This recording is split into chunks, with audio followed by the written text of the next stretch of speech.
Olá, está no ar o Rádio MP Entrevista. Eu sou Valquíria Rios e hoje trouxemos para nossa conversa a promotora de justiça Giovana Carone Nucci Ferreira.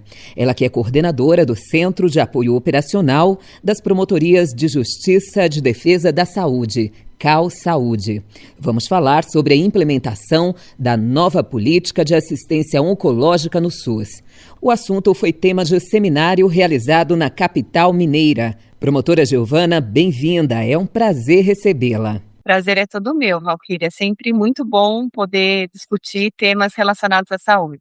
Doutora, a nova política de assistência oncológica no SUS traz mudanças importantes nos fluxos de atendimento. Quais são, na prática, os principais desafios para garantir que essas diretrizes saiam do papel e cheguem no paciente? A nova política oncológica, ela representa um avanço normativo significativo, especialmente com a Lei 14.758 de 2023, que consolida diretrizes como diagnóstico oportuno, início tempestivo do tratamento e cuidado integral em rede. No entanto, o grande desafio não está mais na norma, mas na implementação concreta e correta desses fluxos assistenciais. E na prática, a gente pode pensar em três grandes desafios principais. O primeiro, na questão da fragmentação da rede de atenção. Embora o fluxo dos pacientes que tenham câncer dentro do SUS esteja bem definido, desde a atenção primária até os CACONs e UNACONs, que são centros especializados de tratamento oncológico dentro do SUS, o centro e a unidade, ainda há dificuldade na articulação entre esses pontos da rede, o que compromete a continuidade do cuidado. O segundo que a gente pode elencar é a regulação do acesso. O sistema depende de uma regulação eficiente para garantir o encaminhamento oportuno ao tratamento especializado. E quando essa regulação falha, há atrasos que impactam diretamente o prognóstico do paciente. E o terceiro, a gente pode falar na capacidade instalada e desigualdades regionais. E, além disso, mesmo com a previsão legal de início do tratamento em até 60 dias, desde o diagnóstico do câncer, o cumprimento desse prazo é ainda um grande desafio concreto em muitos contextos. Durante o seminário no qual a doutora participou, foi destacado o uso do parecer técnico número 1 de 2025 como base para a atuação do Ministério Público.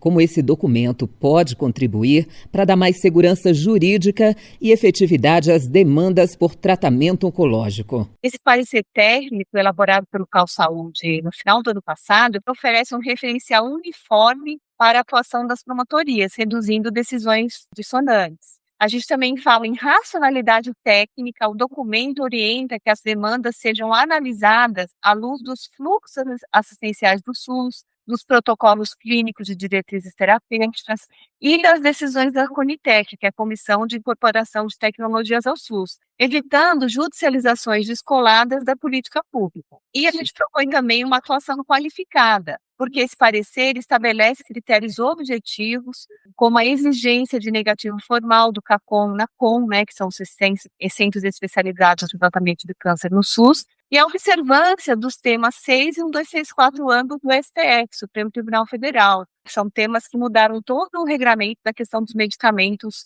a dispensação de fornecimento de medicamentos dentro do SUS, o que confere maior consistência às demandas judiciais. Ou seja, esse parecer permite que o Ministério Público atue não apenas como demandante, mas também como agente estruturante da política pública, com base técnica e jurídica sólida.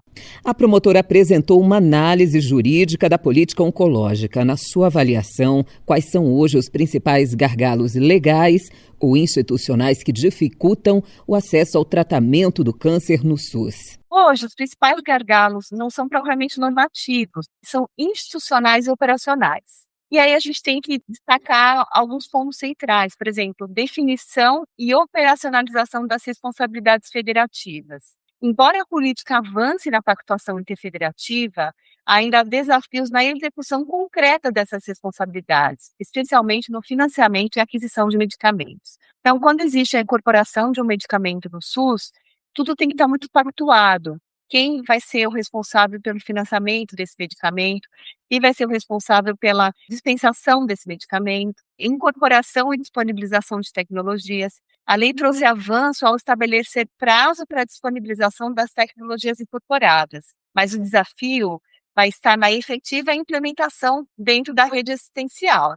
E o modelo de financiamento e aquisição dos medicamentos oncológicos. A nova política oncológica do SUS, ela trouxe a criação de um novo componente da assistência farmacêutica, chamada AFIONCO, e suas diferentes modalidades de aquisição.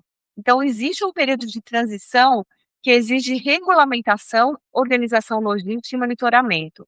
A dispensação de medicamentos dentro do SUS, como regra, ela segue a lógica dos componentes da assistência farmacêutica.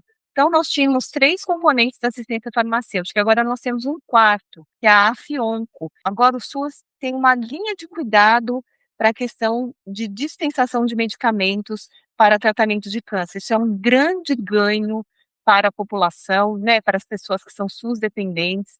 E voltando à questão dos gargalos, há um grande gargalo importante relacionado à integração entre o diagnóstico e tratamento, que ainda gera atrasos no início da terapêutica. Quando uma pessoa tem um diagnóstico de câncer, ou às vezes até está interrogado para você fazer uma biópsia dentro do prazo certo, porque o tratamento do câncer, tudo tem que ser muito rápido, né?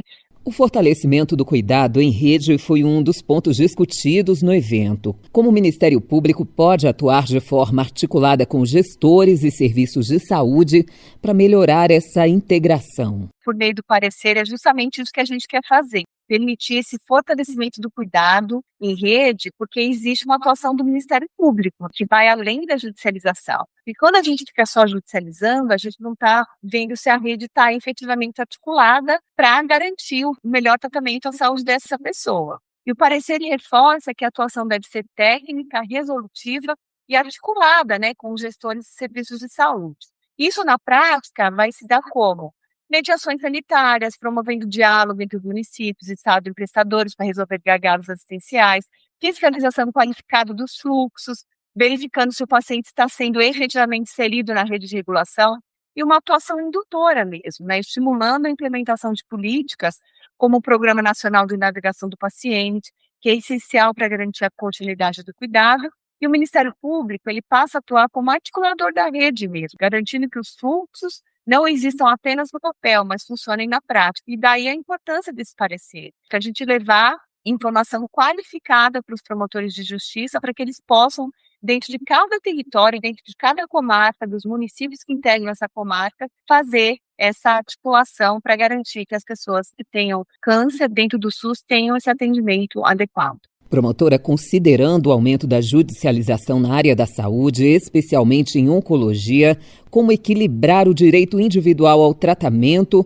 com a organização das políticas públicas e dos protocolos do SUS? Talvez seja o ponto mais sensível da nossa atuação institucional, porque quando as pessoas nos procuram, a gente precisa dar uma resposta para aquela pessoa. Nós somos operadores do direito, também temos ferramentas, temos que atuar com essa questão também de judicialização, mas parecer deixar claro que a judicialização ela tem que ser subsidiária e qualificada, e não a regra, né? E a gente busca esse equilíbrio pensando no respeito às políticas públicas, né?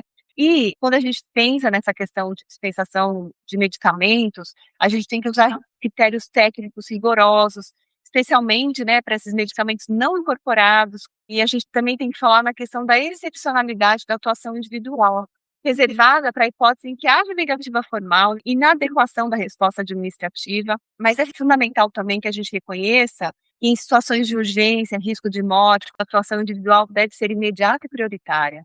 Então, o equilíbrio não está em se restringir direitos, mas qualificar a nossa atuação, garantindo ao mesmo tempo proteção do paciente individual e a sustentabilidade da organização do SUS. Promotora Giovana, agradecemos por sua disposição em estar conosco, trazendo entendimento aos nossos ouvintes sobre uma questão tão importante. Minha vocação no Ministério Público é a defesa da saúde, eu estou sempre à disposição, só tenho a agradecer. Este foi o Rádio MP Entrevista com a promotora de justiça, Giovana Carone Nucci Ferreira, a respeito da nova política de assistência oncológica no SUS.